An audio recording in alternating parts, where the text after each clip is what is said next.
As always, we want to make sure that this is a useful educational experience for you. So just a couple of notes to kind of put this in context. If there are things you want to learn more about in the future, as useful as these webinars are, it's always great to see you in person. You'll see a couple of upcoming events in California and in Illinois. I must let you know that the California one is almost entirely sold out. So if that's the one that's closest to you, please call soon. You'll see the contact information at the bottom of the screen for either one of those. Okay, so the issue before us is how we're going to connect leadership to student learning. And I wanted to say a few words about Dr. Lassiter before I introduce her. In addition to being the creator of the Center's new 10-level leadership program, she has also been an experienced field leader with almost 30 years of experience, primarily in Norfolk Public Schools, where Dr. Lassiter's work was instrumental in helping the district gain international recognition as the Broad Award winner for the best urban system in the United States. In addition, she has led school reform at a variety of different levels, and for the last several years has operated on a national stage representing the best in leadership ideas from the Leadership and Learning Center. So, Dr. Lassiter, thank you for joining us. Thank you very much for having me. I want to ask first, by asking you about contemporary research, what do we know about the link between leadership actions, teaching, and learning? Well, the exciting thing about being a leader today is that we have so much research coming in about principal leadership that we haven't had in the past. We have been able to link through John Hattie's work and other researchers the actions of teachers to student achievement, but not so much principals until now, within the last 5 years. So we've got a couple of contemporary studies to talk about this morning that are really exciting. The first one, and most comprehensive of the three, is this one from Wallstrom, Lewis, Leithwood, and Anderson. Many of our listeners are probably familiar with Leithwood, who is a professor at University of Toronto, and also Karen Seashore Lewis, University of Minnesota. But this study is the most comprehensive study to date on linking the actions of leaders and principals specifically to student outcomes. So we know now, as a result of this study and several others that have been published, as well as some emerging research, what works for principals and where they should spend their time and the actions they should be involved in to really make a difference in student learning.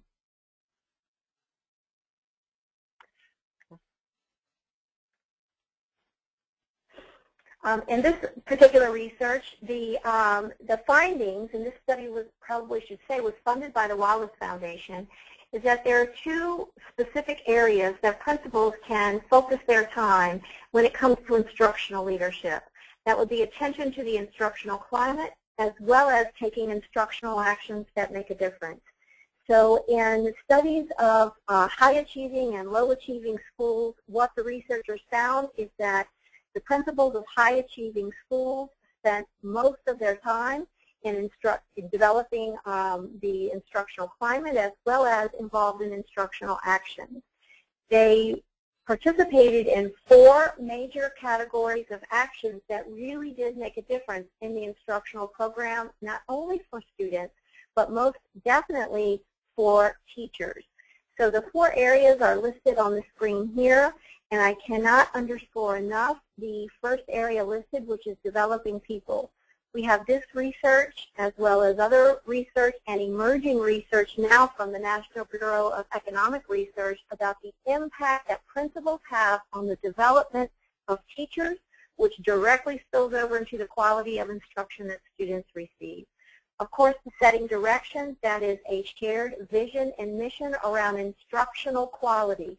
Not just pie-in-the-sky type mission and vision, but really a shared vision about what quality instruction looks like on a daily basis for a school. Redesigning the organization around the mission and vision of instructional quality, and then, of course, managing the instructional program, which involves principals in the day-to-day activities involving classroom observations, discussions with teachers about instruction, and sitting and participating in their professional development with them as they learn to be better instructors. Okay, so added to that research is something that has been published recently from researchers at Stanford University, and really looked at the use of principals' time and its correlation to school effectiveness. And so what these researchers were really looking for was how principals spend their time, what do they do with the time that they have, do principals' roles vary by school characteristics, in other words, where they spend their time, and how are variations in principals' actions reflected in measurable student outcomes.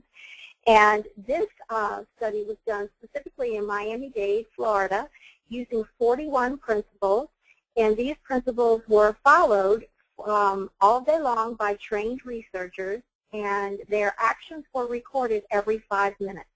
There was no interaction between the researchers and the principals themselves until the very end of the school day, in which some conversations and debriefs took place. But the findings are quite interesting in reference to where principals spend their time and really what time makes the biggest difference for student learning. And so for our listeners today, take a look at these categories that the researchers put together on where principals spend their time. You can see them listed there: daily instruction, organizational management, and we should say that organizational management does include hiring of staff and supervision of staff. External relations, which would be business partnerships, partner in education, that kind of thing. Administration activities, which would be your reports, your compliance issues, as well as student discipline. The instructional program, which would be curriculum management, and then internal relations. So I'd like for our listeners to just take a few minutes and jot down where they spend most of their time. Or if they're a teacher on the line, write down where you think your leader, your principal, spends most of the time by percent. We'll give you just a few minutes or 30 seconds or so to do that.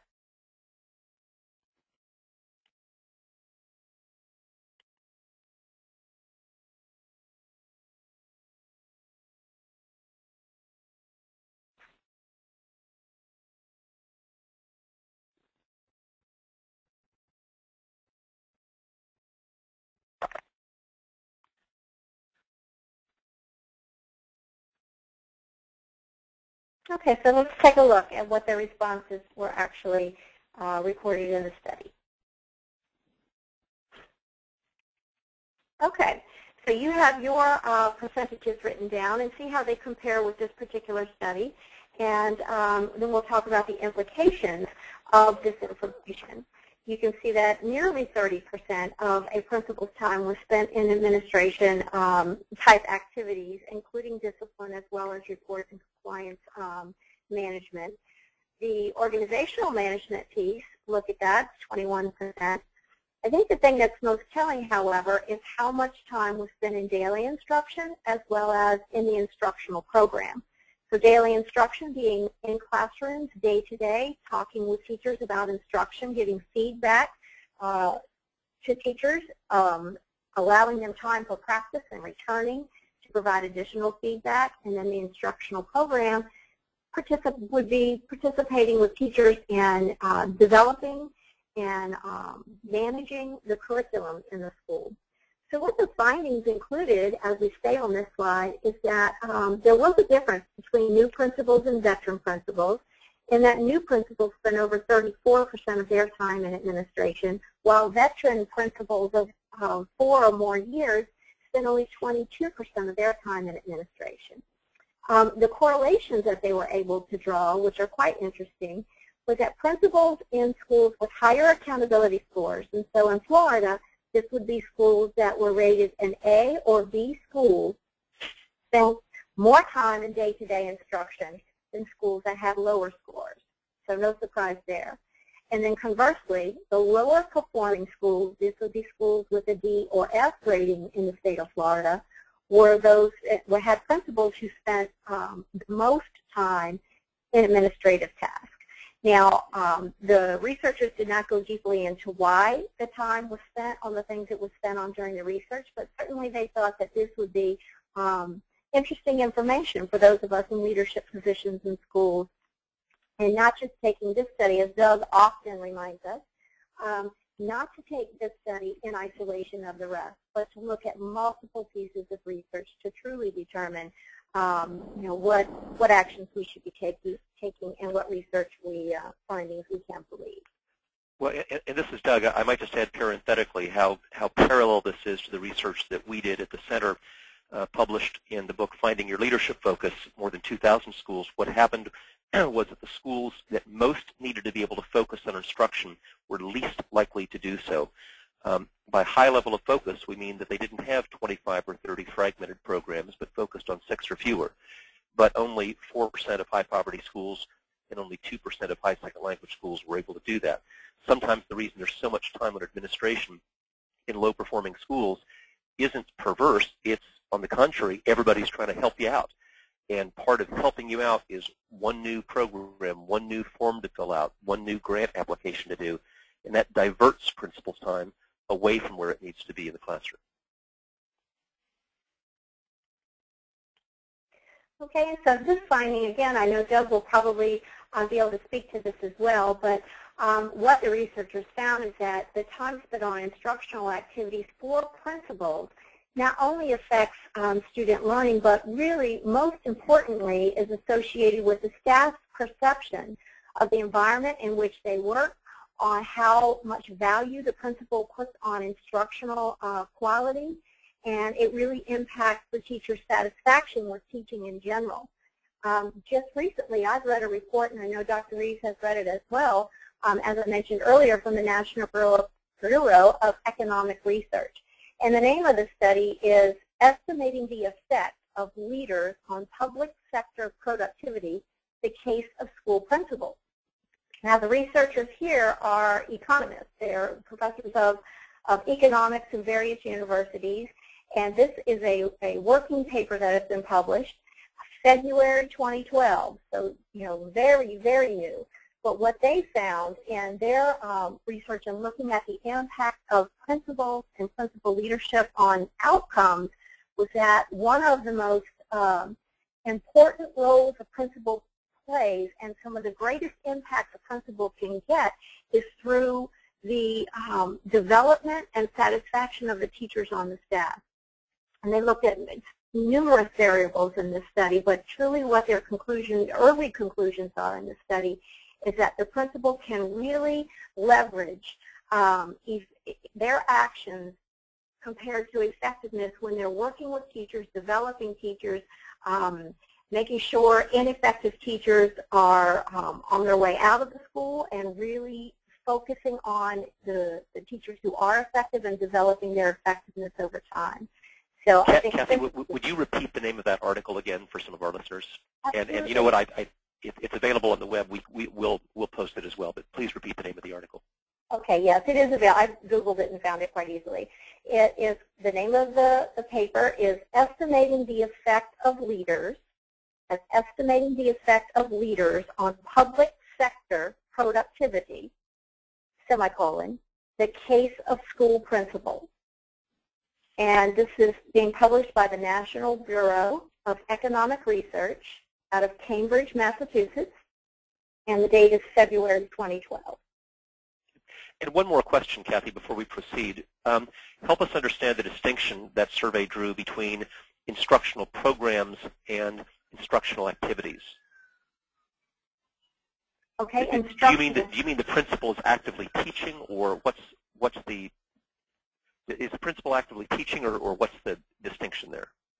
Okay, well, what they're looking at is the action of principals not teaching classes, but working side by side with teachers and spending time in their development so that they become more effective in instructional strategies, and that they feel like the principal is indeed the instructional leader of the building, and that classroom instruction is the core function of those organizations.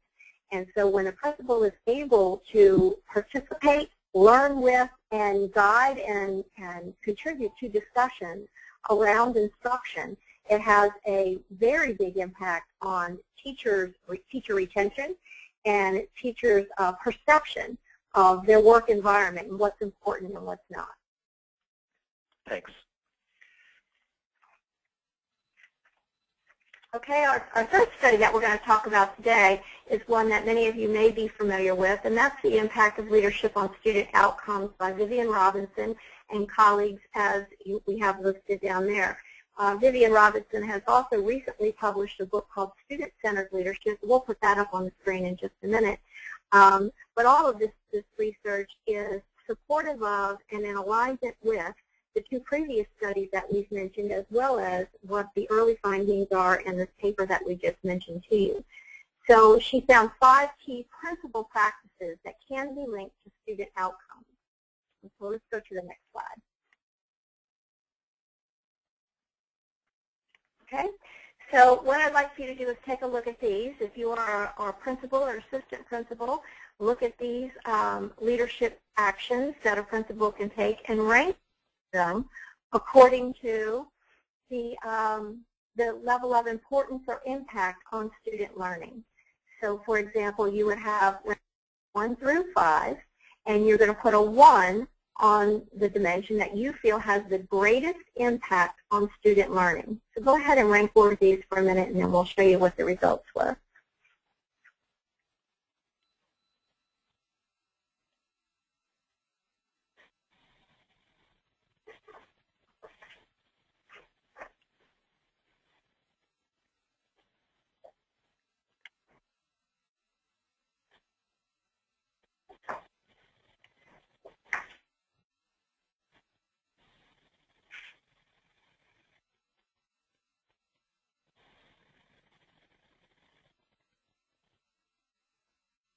Okay, we ready? Okay, so here are the findings of Vivian Robinson's study in reference to leadership dimensions and their impact on student learning. So you can see the various effect sizes here, and effect size is a process that allows us to compare 2 variables and link 2 variables together.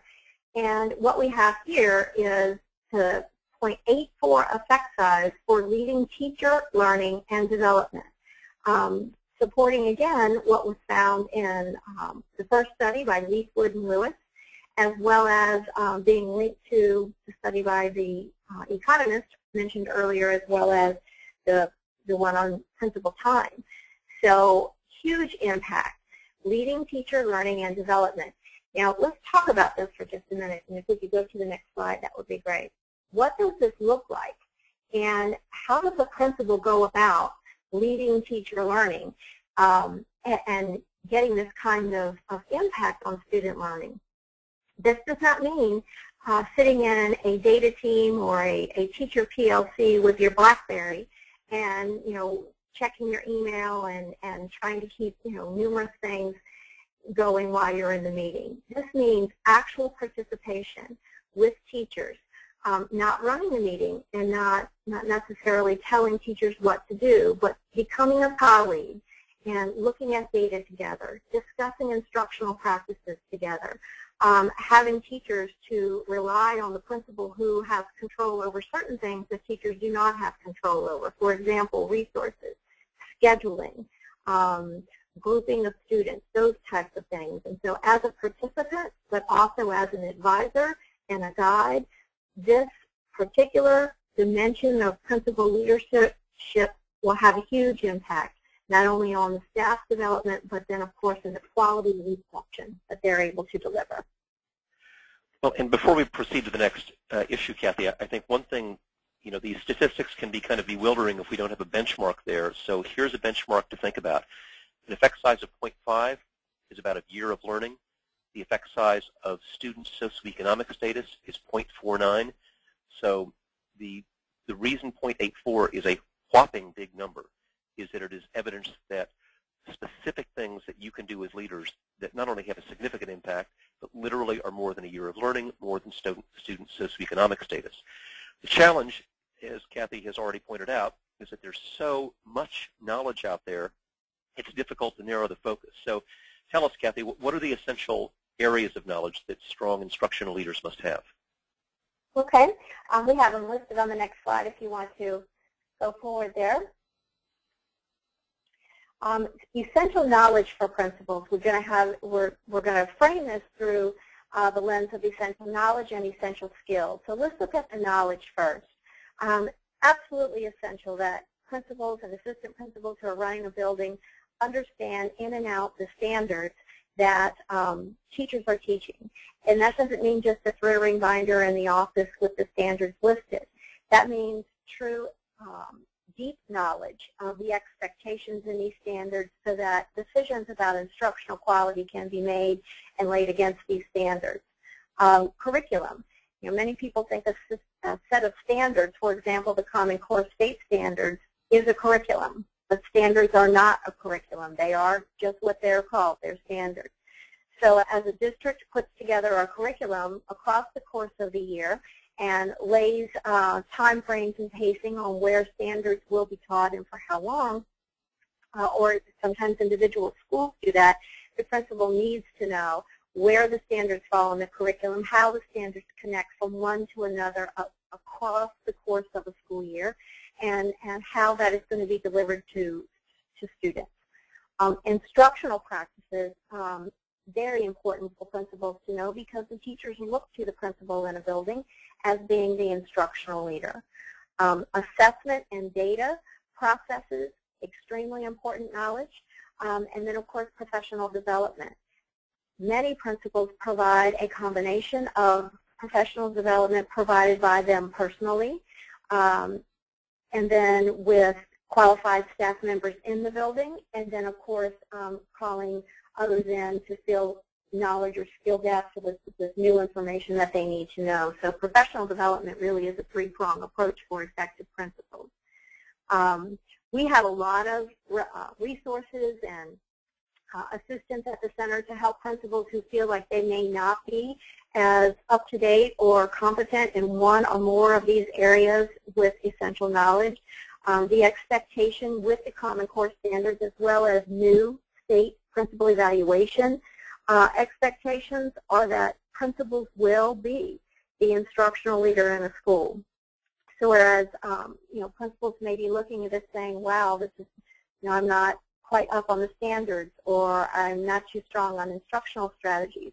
Certainly we have the resources and consultants in the Leadership and Learning Center to help with that, as well as can direct to some very good reference material to beef up knowledge in those areas. Yeah, Cathy, one of our participants makes a really important observation, and that's that it's important to build on the expertise of staff members in professional development leadership. And I certainly agree. There's a fine line between principal leadership and principal dominance on the one extreme, and the other extreme, which is somebody who says, I believe in teacher leadership, and therefore doesn't show up for professional development. What we've observed, and we've literally filmed some of the most effective data teams we've ever seen that really are in high-performing schools and that have turned around.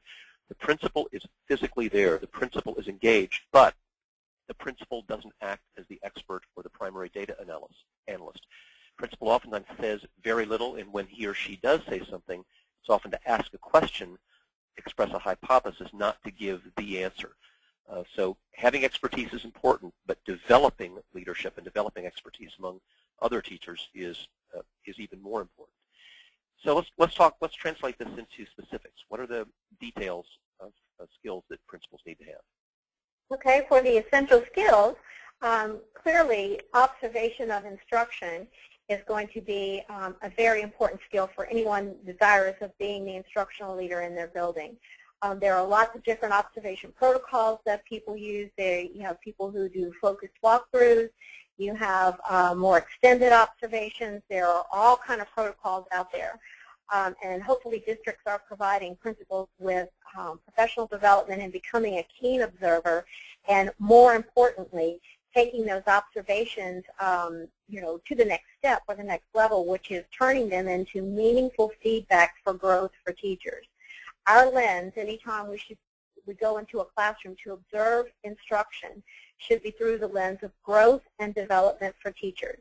Of course, we have to write a summative evaluation at the end of the year, and Dr. Reeves often reminds us that proficiency at the end of the year shouldn't be determined by the average of observations across the course of the year.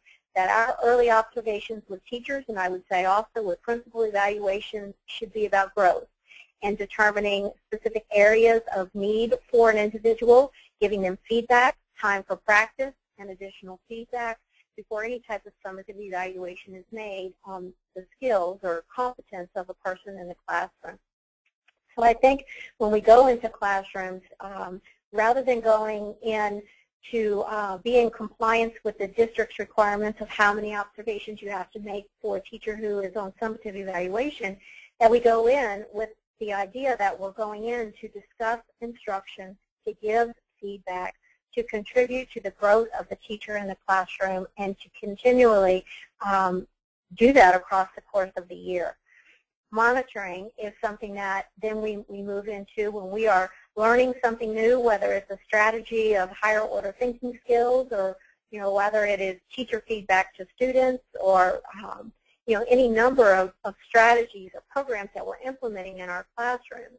The monitoring piece of that has to send a message that this is extremely important, and my monitoring of the implementation of the strategy or program is, again, to provide feedback for growth so that we can improve our practice, which spills over to students for improved learning. I think one of the areas that principals need a great deal of skill and have not received a great deal of professional development is in the area of coaching. Not only do we as principals have to serve as an evaluator, but more importantly in the climate that we're moving into in our schools today, the coaching piece is huge. And the skill around coaching a person to improve or coaching a person for growth is different than what we've done as principals. And I served as a middle school principal for 5 years, so I know this is a bit of a sea change for many people. But really breaking a skill down for a teacher, providing that feedback to them, which recognizes the positive growth that has been seen, providing them one or two aspects of a skill to practice on, returning to that teacher to assist and see if that practice is paying off is going to be a very important skill as we move forward with the new accountability that we're going to be facing. Sharing leadership is another one I think that principals have a tough time with. I think everyone will agree that sharing leadership or distributing leadership is essential in our buildings because principals cannot do it alone. However, we work in many, many schools where the principal spends the entire day putting out fires and engaged in activities that maybe some could have been given to teacher leaders, developing people who want to go into instructional leadership or administration rather than the principal carrying that burden on their shoulders solely, or just the principal and assistant principal. With everything that has to be done, sharing leadership is huge. And then building the professional learning community. This is the one that the research shows is so important, that we learn side by side with our teachers, that we develop not only instructional skill in our staff, but we also are developing leadership skills in our staff, and that the expectation from the principal throughout the building is that everyone is a learner. Principals are learners, teachers are learners, students are learners, support staff are learners, and that professional community is about learning and growing for everybody who works there. Just a couple of notes from our participants. One asks if we could suggest further reading about coaching. There's actually a new book that the Leadership and Learning Center has called Leadership Performance Coaching by our colleague Dr. L. Allison. I would certainly recommend that to you because it is specifically focused on coaching in education. And I also think a very important part of that book draws a distinction between what coaching is and what it isn't. Unfortunately, a lot of things that have been labeled coaching are veterans giving advice about the way things were 30 years ago. And I think a better approach to coaching is that consultants may give answers. Coaches ask questions. If you're really trying to build capacity, you don't send somebody in there saying, do this, do that. You send somebody asking questions so that you build capacity so that long after the coach is gone, the principal can and the teacher can make better decisions on the spot. The name of the book was Leadership Performance Coaching, and you can find that at the leadandlearn.com site. It is interesting, Cathy, that some of these things depend upon one another. You can't, in other words, build a PLC or do coaching or have feedback if you don't have effective monitoring. And so let's take a minute to really elaborate on the the value and purpose of monitoring, because I think there's some misunderstanding about that. Okay. Okay. When we speak of monitoring, we cannot effectively monitor if we're not collecting data. And I think that everybody on the call today will agree that we have come a very long way in collecting data that tells us all about students. We've got student achievement data, we've got discipline data, attendance data, demographic data, and on and on and on. However, when it comes to our actions, actions of leaders and actions of teachers, we are not so strong in that data collection. But if we are monitoring for success and monitoring for growth and improvement, then we've got to keep the data in front of us so that we know if we're making progress, and we can link our progress to specific actions that we're taking. And so, of course, at the Leadership and Learning Center, we term these two types of data: cause data, being the actions of adults, and effect data being what happens with student results. So with this cause data, we really need to go deeper in looking at our actions, tracking the effectiveness of our actions, and then linking that to what's happening with student achievement effect data. So if we can go on to, so here's just a sample slide of how this might look when we're monitoring the actions of our proficiency on a particular strategy, and we're able to compare and correlate that to what's happening with student achievement. So what you have on this slide, it goes from September to February for your bar graph there. And what the principal might be monitoring is staff implementation at the effective level of nonfiction writing across the board. So whether this is an elementary school or a secondary school, if a team, staff has decided that they are going to implement a high leverage practice in their building, which would be nonfiction writing in all content, and of course this would have professional development provided, rubrics developed, and teachers being very clear on the expectations and understanding of, first of all, why we're using nonfiction writing as a strategy, and then how to do it effectively.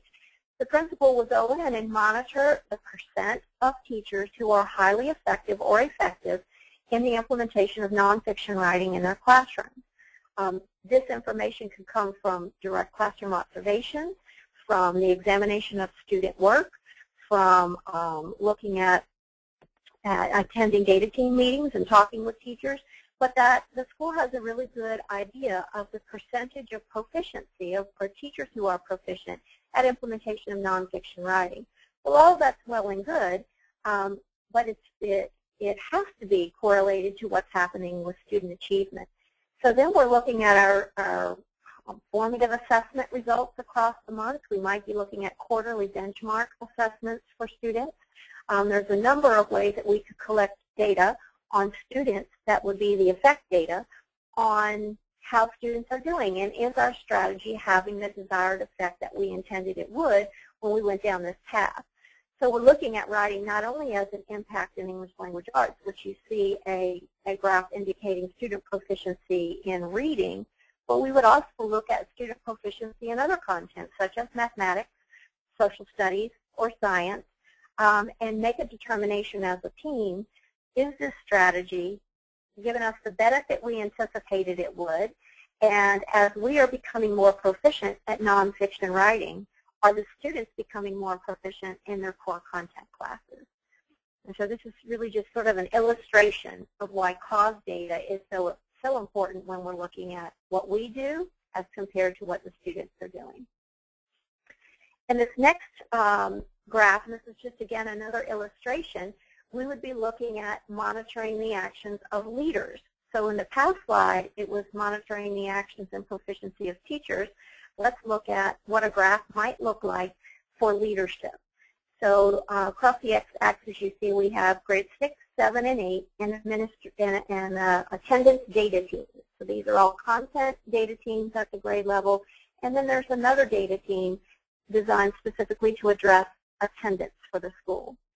The red bars are representative of the number of hours of leadership support given to these particular data teams. So we've got the hours spent supporting data teams and the proficiency of the data teams with the 6-step process.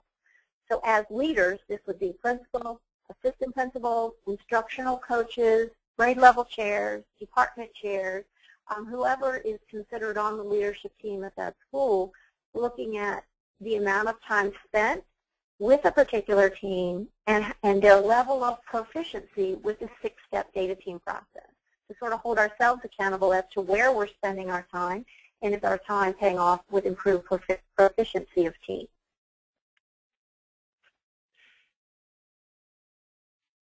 So I want to give our colleagues an opportunity to ask us some questions, but first of all, I'm going to ask you some questions, and I'm going to ask you to use the poll function on your webinar to let us know what your greatest concerns are about the future. That'll help inform what we do in terms of providing support for you in future webinars. Take about 30 seconds, please, to respond to that question, and then I'll display the results. You can answer more than one if you want.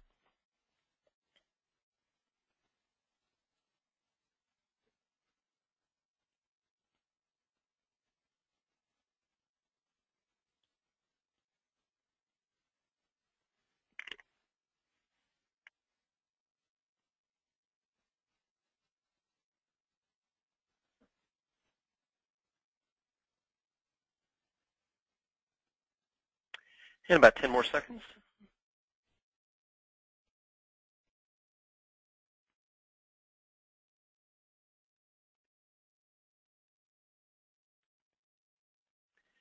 And let's see the results.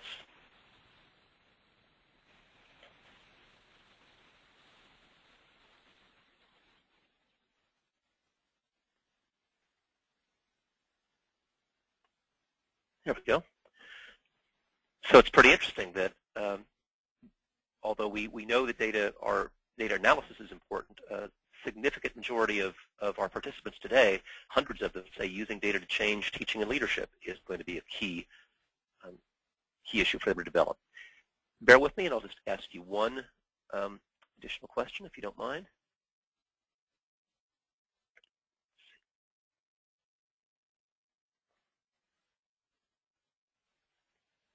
I'm going to ask you about your greatest professional learning need.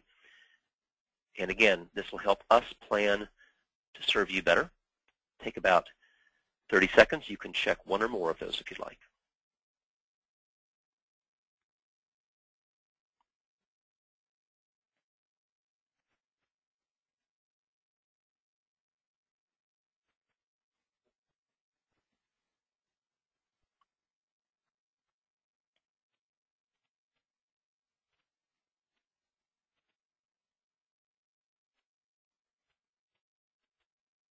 In about 10 more seconds, please.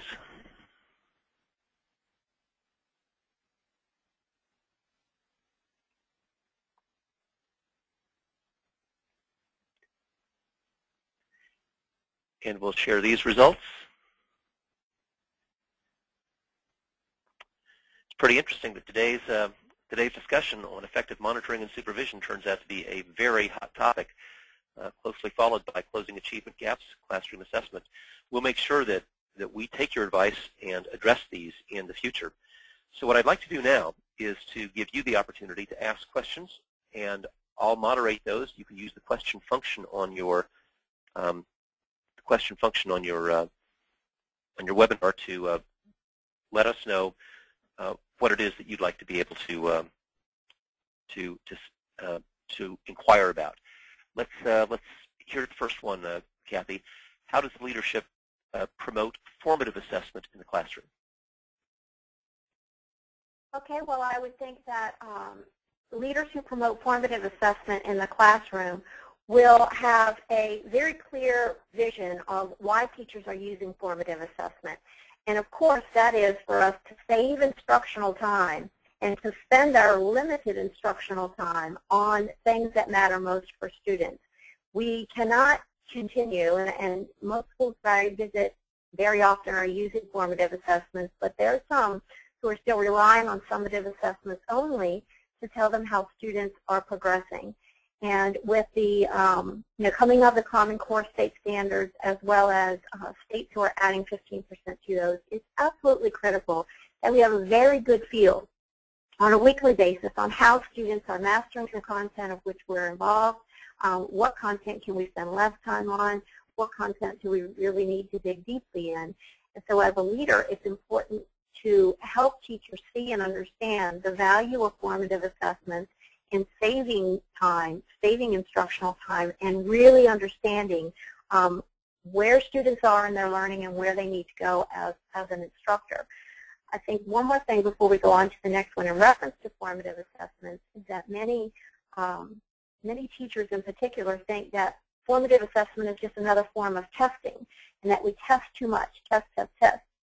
But formative assessments can come in the form of exit slips with students, the use of whiteboards in the classroom.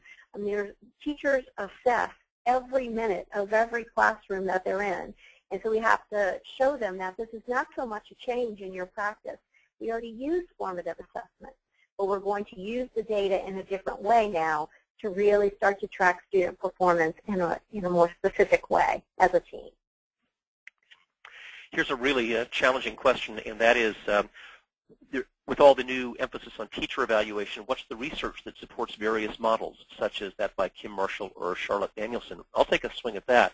Certainly both of those are based on great research, and I'm familiar with both of the models, and Kim Marshall's Rethinking Teacher Supervision, Charlotte Danielson's Framework for Teaching, both widely published and widely used. However, here's a really important distinction when you ask about research that I want you to think about. It's the difference between the rear view mirror, and that's research about what previously has worked in other places and other schools, and the windshield, what's working right now with my school. What I would encourage you to do is when you think about a teacher or leadership evaluation and observation system, think about those graphs that Cathy displayed. That was an example of windshield graphs, what's happening right now with my students, my school. I would also commend to you John Hattie's new Visible Learning for Teachers, and we're doing a lot of work with visible learning throughout the Western Hemisphere. And that helps you move. You can be informed by research elsewhere, but the real question teachers want to know is, how does that apply to me? And is that going to work with my students? So I really like the thoughtful way that Kim Marshall has put together his work. Everyone certainly has seen and admired Charlotte Danielson's work, but please don't settle for that. You need to move from the rearview mirror to what's happening right now. Another really challenging question is, it's not that we don't understand it, how to analyze data, it's that policymakers continually use it in the wrong way, overemphasizing standardized test scores. One of the things, if you're in a state that recently received a waiver on NCLB, is a historic opportunity. And for international guests, I apologize, No Child Left Behind, I should not use acronyms, but we have a federal system of mandated accountability from which some of our states are going to have the opportunity to try something more creative. And here's an example of the way that I would suggest you can do that. Create a holistic accountability system that does include the mandatory test scores, but also includes many other things. I'll just briefly describe that, as Cathy said, you include not only effect data, but cause data, actions of teachers and leaders. And if you believe that kindergarten is valuable, include data on it. If you believe that the arts are valuable, include data on it. Otherwise, they remain invisible, as they have been in so many schools.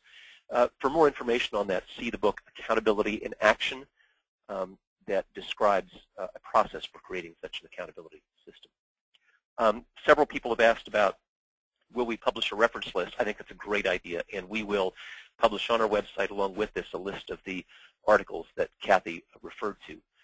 We've got time for just a couple more before we run out of time. We have so many people on here, it's difficult for me to make my fingers move fast enough to catch up with them, but I will try.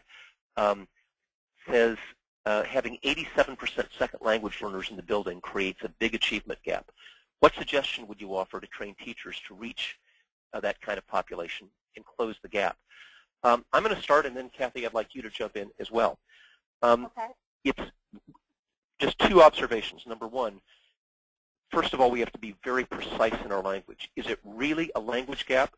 In our community, we have some kids who are speaking and reading Spanish fluently and need to learn English, We have other students who have come here from North Africa who read no language and speak a variety of them, but none of them particularly fluently, and have never been to school before. Calling both of them second language students is insufficiently precise to give you the kind of intervention strategies that you need. So number one, let's really be precise about what's language, what's culture, what's background. Secondly, don't ask a teacher to make up for a 5-year language deficit in a 90-minute literacy block.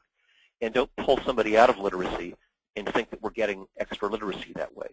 The overwhelming answer that we know about language development is that we need more time.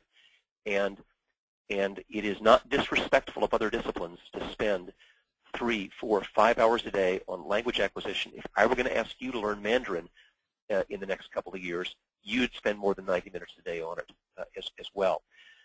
Time obviously is not the only answer, but it's one of those necessary, not sufficient conditions. If you don't give teachers the time, every intervention in the world won't be sufficient.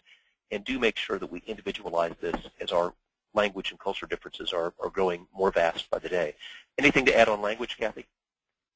I would just add a real-life example to this. I'm working at a school in Colorado right now that's 90% English language learners in a district that overall percentage is about 67, 68% English language learners. But this particular school, elementary school, K-5, has 90% English language learners. And the thing that they are working on now that they feel is making the biggest difference is the data teams process. The teachers sit down to discuss their pre-assessment data. They really drill in deeply to determine exactly what you just talked about, Doug, and that is what's really at the root of the student's misconception on the information. Is it a language barrier?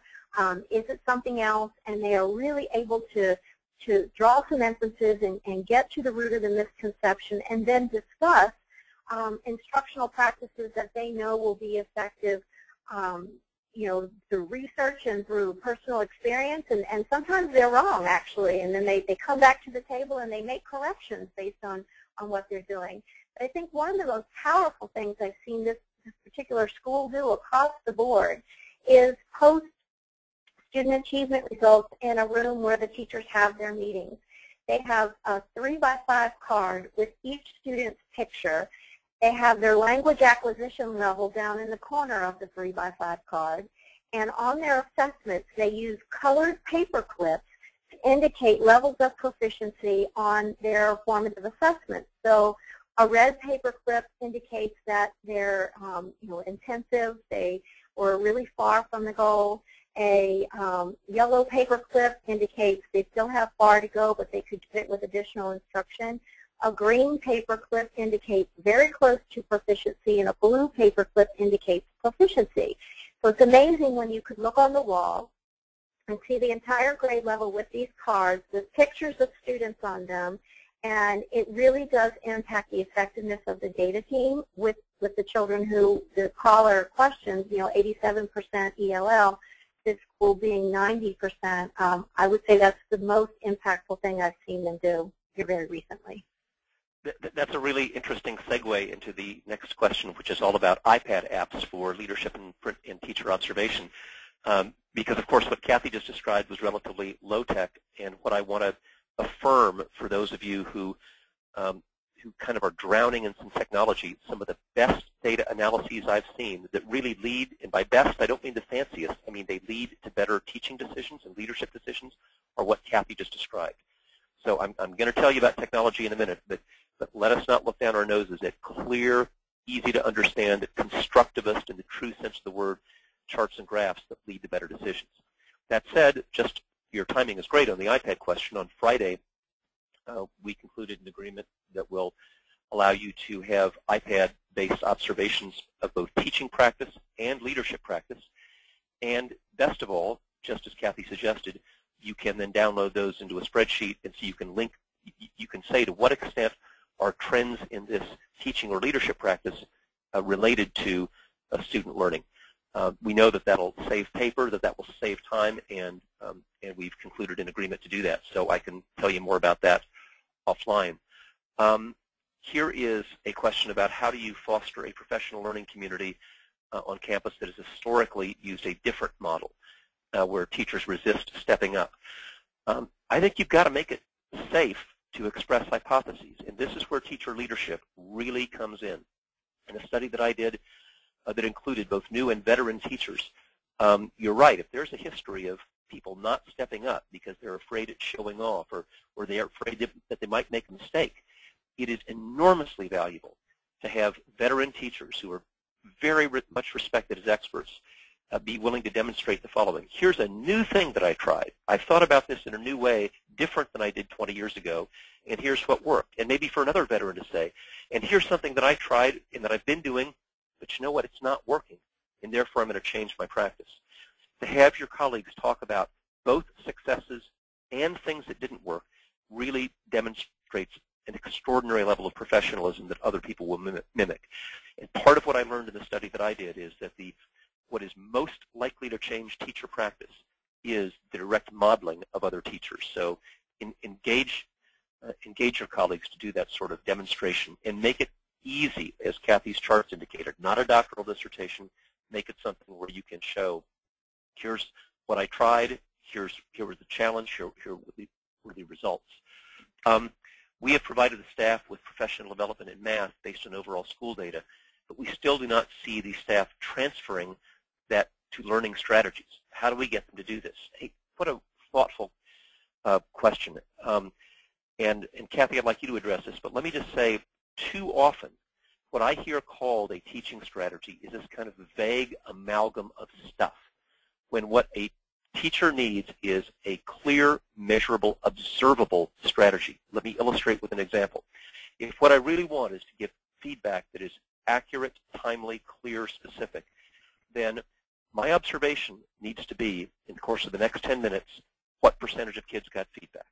What was the nature of the feedback? Was it constructive, or was it just binary? That was wrong, that was right. And what was the result of the feedback? Did kids use the feedback to get better?